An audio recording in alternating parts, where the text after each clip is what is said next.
Pemirsa, pemerintah resmi menurunkan harga eceran tertinggi pupuk bersubsidi hingga 20% dan berlaku mulai hari ini Rabu 22 Oktober. Menteri Pertanian Amran Sulaiman di Jakarta mengungkapkan penurunan harga pupuk bersubsidi dilaksanakan tanpa menambah anggaran subsidi dari APBN, tetapi hasil efisiensi industri serta perbaikan tata kelola distribusi dan produksi pupuk nasional. Pemerintah resmi menurunkan harga eceran tertinggi HET pupuk bersubsidi hingga 20% dan berlaku mulai hari ini Rabu 22 Oktober. Menteri Pertanian Mentan Amran Sulaiman dalam konferensi pers capaian kinerja 1 tahun pemerintahan Presiden Prabowo Subianto di kantor Kementan mengungkapkan penurunan harga pupuk bersubsidi merupakan instruksi dari Presiden demi memastikan ketersediaan pupuk dengan harga yang lebih terjangkau oleh petani.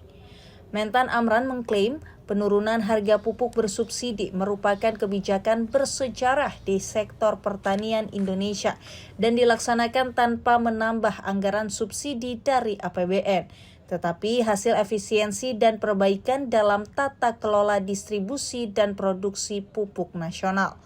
Mentan Amran merinci harga pupuk jenis urea turun dari Rp2.250 menjadi Rp1.800 per kilogram, atau dari Rp112.500 menjadi Rp90.000 per sak. Kemudian pupuk NPK dari Rp2.300 menjadi Rp1.840 per kilogram, atau dari Rp115.000 menjadi Rp92.000 per sak. Inilah hasil dari efisiensi, efektif, produktif. Ini adalah hasil efisiensi anggaran yang dilakukan oleh pemerintah, efektivitas, efisien, dan seterusnya. Ini tidak menambah anggaran APBN. Ini tidak menambah anggaran APBN, tetapi menurunkan harga 20%.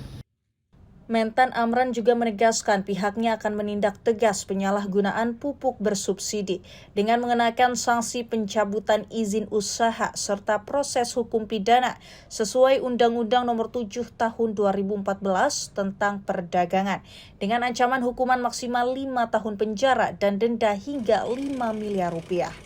Dari Jakarta, Irfan Hardiansyah, Kantor Berita Antara mewartakan.